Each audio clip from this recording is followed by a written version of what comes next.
పసిడి ప్రేతాత్మ 3.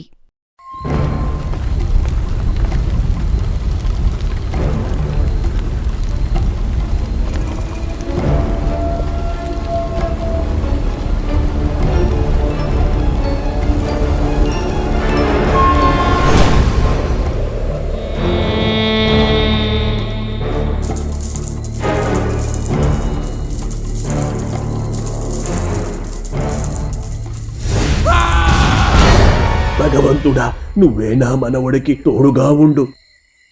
ఊర్లో ఉన్నట్టుండి వీరయ్య ఇల్లు మంటల్లో కాలడం వల్ల చుట్టుపక్కల ఉన్న గ్రామస్తులు కంగారుగా వస్తారు. ఆ సమయంలో తన భార్యకు ఏమవుతుందో అని వీరయ్య కంగారు పడుతున్నాడు. ఇంతలో మంటలు మరింతగా చెలరేగుతాయి. అలానే లోపలి నుండి దెయ్యం నవ్వులు బిగ్గరగా వినిపిస్తాయి. దాంతో తన భార్యను కాపాడాలని వీరయ్య ముందుకు వెళ్లే సమయంలో అక్కడున్న సోములు అతన్ని ఆపుతాడు. అటు చూడండి, మన ఊరికి బుజ్జి వచ్చింది.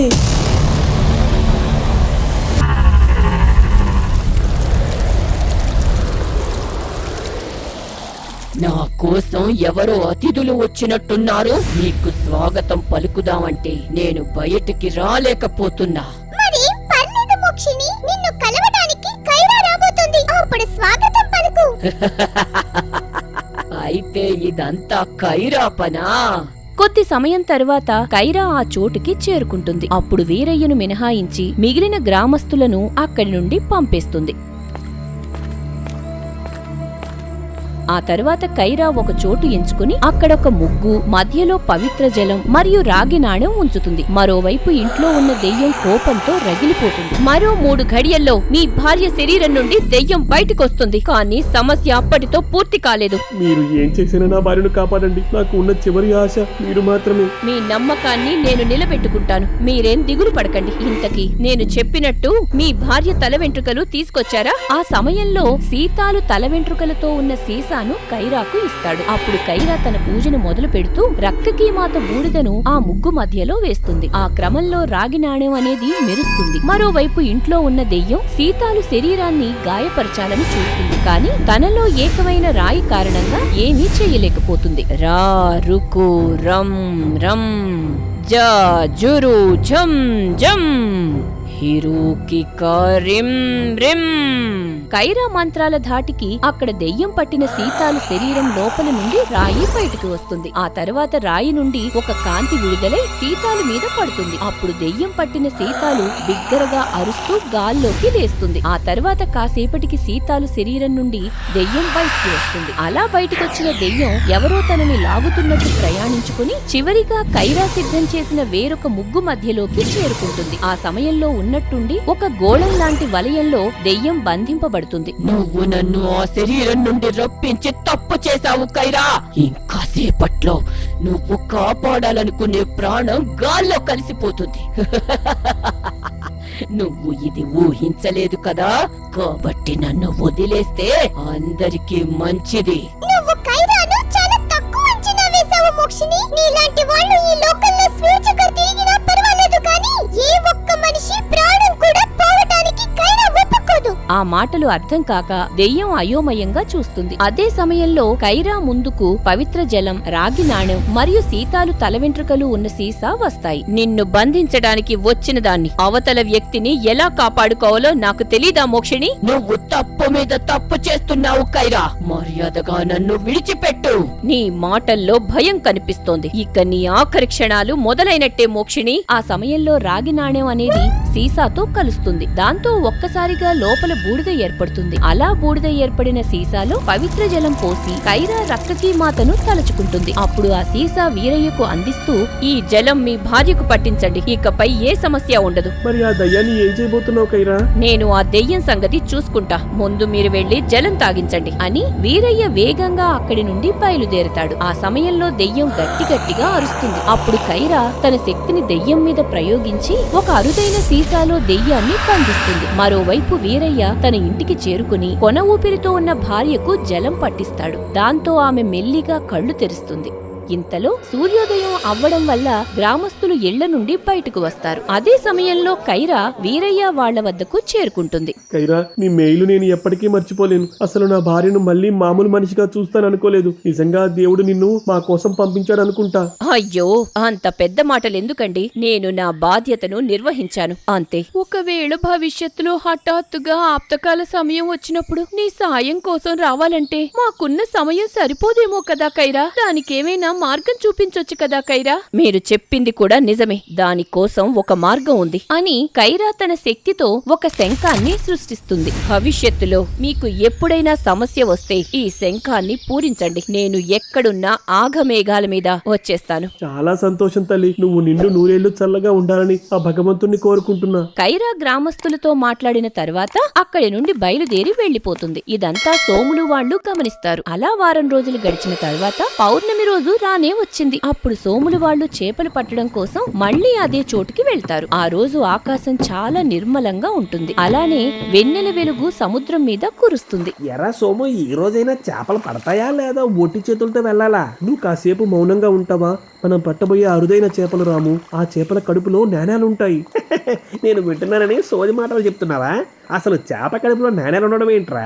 అలా మాట్లాడుతున్నప్పుడు వలలో చేపలు పడినట్టు అనిపించి సోములు వలను బయటకు లాగుతాడు. ఆ తర్వాత తన స్నేహితుడు నోరు వెళ్లబెట్టేలా చేప కడుపు నుండి నాణెం తీసి చూపిస్తాడు. అలానే తాను చేయబోయే ప్రయాణం దేనికోసమో కూడా చెబుతాడు. ఆ మాటలన్నీ విని రాము ఆశ్చర్యపోతాడు. పసిడి కురిపించే దయ్యమా, ఎలాగైనా వీటితో కలిసి ప్రయాణం చేసి ఆ సంపద దొరకగానే చంపేస్తాను. ఏంట్రా తెగ ఆలోచిస్తున్నావు? ఆ సంపదలో నేను నీకు కూడా వాటా ఇస్తాను, సరేనా? అలాగే సోములు, నువ్వు చెప్పినట్టే చేద్దాం. మొదటిగా చేపలు దొరకడంతో వారిద్దరూ తిరిగి తీరానికి పయనమవుతారు. మరోవైపు పసిడి ప్రేతాత్మ తల భాగం మీద ఉన్న రాయి నుండి ఏదో కాంతి విడుదలవుతుంది. ఆ కాంతి ప్రభావం వల్ల అక్కడ నేల మీద బంగారపు పూతలాగా మారిపోతుంది. అయితే కొన్ని క్షణాలకు నేల అనేది తిరిగి మామూలు స్థితికి వస్తుంది. ఇప్పుడు మన తదుపరి గమ్యం ఎటువైపు సోములు? ముందైతే ఈ ఊరు వదిలి వెళ్లే సమయం వచ్చింది రాము. ఆ తర్వాత అసలు కథ మొదలవుతుంది. నాకైతే త్వరగా ఆ పసిడి మొత్తాన్ని సొంతం చేసుకోవాలనుంది సోము. పద బయలుదేరదాం. సోములు తన తండ్రిలాగా అడవి మార్గంలో ప్రయాణిస్తూ పాసురి పక్షి గుడ్డు పెట్టే ఒంటి స్తంభం ఉండే చోటుకి చేరుకుంటారు. ఆ సమయంలో సోములు అతి కష్టం మీద పైకి ఎక్కి చూసినప్పుడు అక్కడ ఏ గుడ్డు ఉండదు. దాంతో సోములు కిందకి దిగి చుట్టుపక్కల గుడ్డు కోసం వెతుకుతాడు. అయితే తన తాతయ్య చెప్పిన కథ ప్రకారం గుడ్డు అనేది పైన ఉండాలి. కాకపోతే అక్కడ పరిస్థితి వేరేలా ఉండడంతో సోములు అయోమయానికి గురవుతాడు. అసలు ఇక్కడ ఏం జరుగుతుంది సోములు? నువ్వు చెప్పినట్టు ఆ పక్షి గుడ్డెక్కడా? నాకు కూడా అదే అర్థం కావట్లేదు రాము. బహుశా మనం తప్పుడు దారిలో వచ్చినట్టున్నాం. త్వరగా ఏదో ఒక మార్గం ఆలోచించు సోము, లేదంటే మన ప్రయత్నం వృధా అవుతుంది. ఆ సమయంలో సోములు చుట్టుపక్కల వెతికినప్పుడు ఒక దగ్గర గాల్లో పాసురి పక్షి గుడ్డు గాల్లో వేలాడుతుంది. అప్పుడు సోములు సంతోషంగా అటువైపు పరిగెత్తుకుని వెళ్లినప్పుడు అక్కడున్న గుడ్డు మాయమైపోతుంది. ఆ తర్వాత సోములకి ఏవో నవ్వులు వినిపిస్తాయి. ఎవరది? దయచేసి ఆ పక్షి గుడ్డు నాకు ఇవ్వండి. ఇంతవరకు వచ్చావంటే నువ్వు సామాన్యుడివి కాదురా. ఒకవేళ నీకు గాని పక్షి గుడ్డు కావాలంటే నేను చెప్పినట్టు చెయ్యాలి. చేస్తావా? చేస్తాను. ఇంతకీ ఏం చేయాలో చెప్పండి. నేను అనుకోని రీతిలో ఇక్కడ ఇరుక్కున్నాను. నాకిప్పుడు స్వేచ్ఛ కావాలి. దానికోసం నువ్వు ఓహిరీ నది నీళ్లను తీసుకురావాలి. ఆ నదిని చేరడానికి తూర్పు వైపు 3 మైళ్లు ప్రయాణించాలి. నది నీళ్లు తీసుకొచ్చే పనైతే మీరేనా అక్కడికి వెళ్ళొచ్చు కదా. దానికి నా సాయం ఎందుకు?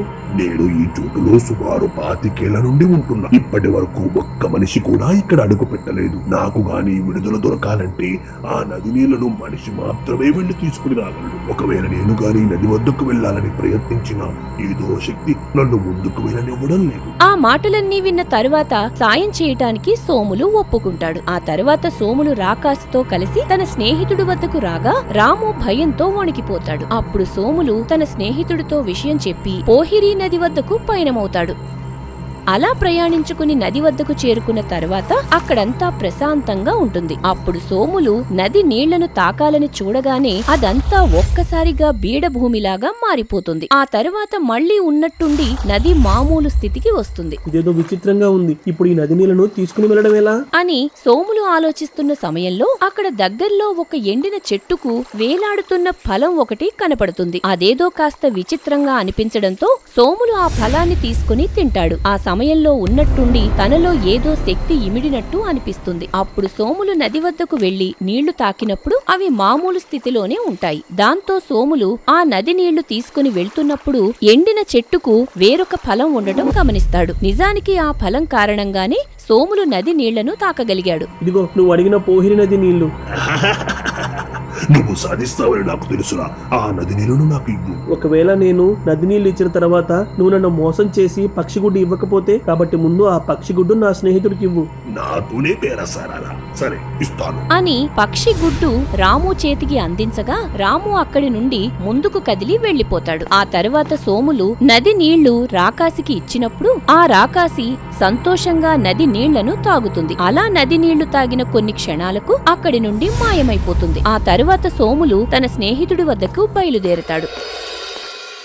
అసలు సోము ఎక్కడికి వెళ్ళాడో మీకైనా తెలుసా తాతయ్య? ఇప్పటికీ తన ఊరు వదిలి 3 నెలలు గడిచిపోయాయి. నువ్వేం వాడి గురించి దిగులు పడకు తల్లి. ఖచ్చితంగా వాడు క్షేమంగా తిరిగి వస్తాడు. ఈ మాటలన్నీ నన్ను ఓదార్చడానికేనని అర్థమవుతోంది. ఒకవేళ సోము గాని అనుకున్న గడువు సమయానికి తిరిగి రాకపోతే నేను ఈ లోకాన్ని వదిలి వెళ్లిపోతాను. ఇలా మాట్లాడకు తల్లి. నువ్వు ఆ దేవుడి మీద నమ్మకం ఉంచు. మనకు అంతా మంచే జరుగుతుంది. మరోవైపు సోములు వాళ్లు గాల్లో ఎగిరే రాయి ఉండే చోటుకి చేరుకుంటారు. ఆ సమయంలో రాము ఆతృతగా ఒక రాయి మీద కాలు మోపుతాడు. అయితే ఆ రాయి గాల్లో ఎగిరే రాయి కాదు. దాంతో సోములు తన స్నేహితుడిని కాసేపు ప్రశాంతంగా ఉండమని చెబుతాడు. ఆ తరువాత ఒక్క క్షణం ఆలోచించి తన అదృష్టాన్ని పరీక్షించుకుంటూ ఒక రాయి మీద కాలు మోపుతాడు. అప్పుడు కొన్ని క్షణాలకు మెల్లిగా రాయి పైకి లేవడం గమనించి అమాంతం రాయి అంచును రాము పట్టుకుని గాల్లో తేలుతాడు. వామో, నన్ను పైకి లాగు సోము. ఇక్కడ నుండి గాని కింద పడితే నా శరీరంలో ఒక్క ఎముక కూడా మిగలదు. నువ్వు భయపడకు రాము. నిన్ను పైకి లాగడానికి వీల్లేదు. అలా కాసేపు ఓపిక పట్టు. నీకేమైనా పిచ్చి పట్టిందా? నువ్వు నా ప్రాణాలు తీసేసేలా ఉన్నావు. దయచేసి నన్ను పైకి లాగు సోము. ఇక్కడ రాయి మీద ఇద్దరు నిలబడడానికి సరిపడే చోటు లేదు రాము. దయచేసి ఇంకాస్త ఓపిక పట్టు. రాము ప్రాణభయంతో గాల్లో వేలాడుతున్నాడు. అలా చివరిగా వారిద్దరూ గృహ పరిసరాలకు చేరుకుంటారు. అప్పుడు గృహ నుండి వింత వింత అరుపులు రావటం సోములు వాళ్లు వింటారు. రే సోము, నువ్వు చెప్పిన పసిరి ప్రేతాత్మ ఈ గృహ లోపల ఉంటుందా? అవును రాము, ఇదే ఆ చోటు. మరి ఇంకెందుకు ఆలస్యం? పద, లోనికి వెళ్లి సంపద మొత్తం తెచ్చుకుందాం. మనం ఈ రోజు వెళ్లడం లేదు. మరో 3 దినాల్లో అమావాస్య రాబోతుంది. ఆ సమయంలో వెళ్దాం. అదేంటి, అమావాస్య రోజు మాత్రమే పసిరి కురిపిస్తుందా? అదేం కాదు రాము. కాకపోతే అమావాస్య రోజు మాత్రమే మనం లోనికి ప్రవేశిద్దాం. అప్పటి వరకు మనం ఇక్కడే ఉండాలి. సోములు చెప్పిన దానికి రాము సరేనని ఒప్పుకుంటాడు. అయితే ఎన్నో ప్రయాణాలు చేయటం వల్ల ఇద్దరూ కాసేపు విశ్రాంతి తీసుకుంటారు. అలా సమయం గడుస్తూ చీకటి పడిన తరువాత దూరం నుండి వస్తున్న నక్క అరుపులు విని సోములు నిద్రలేస్తాడు. అప్పుడు సోములు తనతో పాటు తెచ్చుకున్న నాణేల సంచి తీసుకుని ఎక్కడికో బయలుదేరతాడు. అలా చీకటి దారిలో ముందుకు నడుస్తున్న సోములకు చుట్టుపక్కల ప్రదేశాలు కాస్త భయాన్ని కలిగిస్తాయి. ఆ సమయంలో వేడిగాలి అనేది సోముల శరీరాన్ని తాకటం జరుగుతుంది. చివరిగా సోములు భగభగా మండుతున్న ఒక లావా కొలను దగ్గరకు చేరుకుంటాడు. అయితే లావా నుండి వచ్చే వేడిని సోములు తట్టుకోలేకపోతాడు. పుస్తకంలో ఉన్న ప్రకారం గుహకు ఉత్తరం వైపు ఒక లావా కొలను ఉంటుంది మనవడా. ఆ కొలను లోపల కొన్ని నాణాలు వేస్తే ఒక కత్తి అనేది లావా నుండి బయటికి వస్తుందంట. అవునా? ఇంతకీ ఆ కత్తి సాయంతో ఏం చేయగలం తాతయ్య? అది ఒక అద్భుతంతో పాటు వినాశనాన్ని కూడా సృష్టించగలదు సోము. సోములు తనతో పాటు తెచ్చిన కొన్ని నాణాలు కొలనులో వేసిన కాసేపటికి అక్కడ లావా మరుగుతుంది. అప్పుడు మరుగుతున్న లావా నుండి కత్తి అనేది బయటికి వస్తుంది. ఆ సమయంలో ఉన్నట్టుండి వర్షం కురుస్తుంది. చివరిగా ఆ కత్తి గాల్లో ప్రయాణించి సోములు ముందుకొచ్చినప్పుడు సోములు దాన్ని చేతిలోకి అందుకుంటాడు. నన్నే మోసం చేసి ఒంటరిగా లోనికి వెళ్ళిపోతావా? నువ్వు నాశనం అయిపోతావురా. తనని వదిలి సోములు గృహలోకి వెళ్లిపోయాడని కోపంతో ఊగిపోతున్న సమయంలో సోములు అక్కడికి వస్తాడు. దాంతో రాము ఆశ్చర్యపోయి తన స్నేహితుడిని చూసి వెర్రి నవ్వు నవ్వుతాడు. అలా రోజులు గడుస్తూ సోములు ఎదురు చూస్తున్న అమావాస్య రోజు రానే వచ్చింది. నేను చెప్పే మాటలు శ్రద్ధగా వినురాము. నువ్వు ఎట్టి పరిస్థితుల్లోనూ అక్కడున్న బంగారాన్ని తీసుకోవడానికి వీల్లేదు. అదేంటి సోము, మనం వచ్చింది బంగారం కోసమే కదా. మళ్ళీ ఈ తిరకాసేంటి? ఒకవేళ బంగారం మొత్తం నువ్వు సొంతం చేసుకోవాలనుకుంటున్నావా? అయ్యో, నువ్వు నన్ను తప్పుగా అర్థం చేసుకోకు. నేను మాట ఇచ్చినట్టు నీకు బంగారపు వాటా నీకు ఇస్తాను అని సోములు తన స్నేహితుడితో మాట్లాడి సర్ది చెప్పే ప్రయత్నం చేస్తాడు. అలా ఇద్దరి మధ్య మాటలు ముగిసిన తరువాత సోములు తనతో పాటు తెచ్చిన గుడ్డు పగలగొట్టి గృహద్వారం తెరుచుకు తప్పించుకునేలా చేస్తాడు. ఆ తరువాత ఇద్దరూ లోనికి ప్రవేశించి చివరిగా పసిడి ప్రేతాత్మ ముందుకి వెళతారు. ఆ సమయంలో ప్రేతాత్మను చూసి రాము భయపడిపోతాడు. అప్పుడు సోములు తాను విన్న కథ ప్రకారం ప్రేతాత్మకు నాణాలు వేస్తాడు. నేను చెప్పింది గుర్తుంది కదా, నువ్వు ఎట్టి పరిస్థితుల్లోనూ బంగారం తీసుకోవడానికి వీల్లేదు. అర్థమైందా? అర్థమైందిలే, ముందు నువ్వు వచ్చిన పని పూర్తి చెయ్యి. ప్రేతాత్మ నుండి పసిడి కురిసిన కాసేపటికి మరిన్ని నాణాలను సోములు పోస్తాడు. అప్పుడు ప్రేతాత్మ నాణాలను తింటున్న సమయంలో తన వద్దనున్న కత్తి తీసుకుని ప్రేతాత్మ వైపు వెళ్తాడు. ఆ తరువాత సరైన సమయం చూసుకుని తన చేతిలో ఉన్న కత్తితో దాడి చేసి ప్రేతాత్మ తల భాగం మీద ఉండే అరుదైన రాయిని వేరు చేస్తాడు. దాంతో ప్రేతాత్మ నొప్పితో గట్టిగా అరుస్తుంది. అప్పుడు సోములు తన స్నేహితుడిని తీసుకుని అక్కడి నుండి పారిపోతాడు. ఆహాహా, మనం సాధించాం రాము, ఇకపై మనకు ఏ సమస్యలు ఉండవు. నాకు కొంచెం అర్థమయ్యేలా చెప్తావా? అసలు నువ్వు ఆ ప్రేతాత్మని ఏం చేసావు? మన నాణాలు ఇచ్చిన దాన్ని బట్టి ఆ ప్రేతాత్మ అనేది పసిడిని విడుదల చేస్తుంది. అసలు ఆ పసిడి విడుదలకు కారణమే ఈ రాయి. ఇప్పుడు ఈ రాయి మన దగ్గర ఉంటే నిత్యం బంగారం ఉన్నట్టే రాము. సరిగ్గా ప్రతి పౌర్ణమికి రాయి ద్వారా బంగారం పొందొచ్చు. ఇంతకీ గృహలో ఉన్నప్పుడు బంగారం ఎందుకు తీసుకోవద్దని చెప్పావు? ఇప్పుడు ఆ ప్రేతాత్మకు రాయి లేకపోవడం వల్ల గృహలోనే శాశ్వతంగా ఉంటూ నరకాన్ని అనుభవిస్తుంది. ఒకవేళ ఎవరైనా అక్కడ బంగారంతో పాటు గాని బయటకు వస్తే ప్రేతాత్మ గృహం నుండి విడుదలై ఆ బంగారం తీసిన వారి ప్రాణాలు తీసేస్తుంది. సోములు ఆ మాటలు చెబుతున్న సమయంలో రాము తనతో పాటు గృహలో నుండి తెచ్చిన బంగారం దూరంగా విసిరేస్తాడు. అప్పుడు రాము ప్రాణభయంతో వణికిపోతాడు. అయితే తన స్నేహితుడు చేసిన పనికి సోములు ఆశ్చర్యపోతాడు. అదే సమయంలో చెట్ల వెనుక నుండి ఎవరో కదిలి వెళ్లినట్టు రాముకి అనిపిస్తుంది. అరే సోము, దయచేసి నన్ను కాపాడు. నువ్వు చెప్పినట్టు నేను వినాల్సింది ఏదో ఒకటి చేయి సోము. ఇప్పుడు ఏం చేయాలో నాకు అర్థం కావట్లేదు రాము. నేను అందుకే బంగారం ముట్టుకోవద్దని మరీ చెప్పాను, కానీ నువ్వే నా మాటలు పట్టించుకోలేదు. మరి ఇప్పుడు నేను చావాల్సిందేనా? అసలు నీ ప్రాణాలు తీయాలని వచ్చి నేను ప్రాణాలు కోల్పోతున్నా. ఇదంతా నా కర్మ. ఆ మాటలకు సోములు ఆశ్చర్యపోతాడు.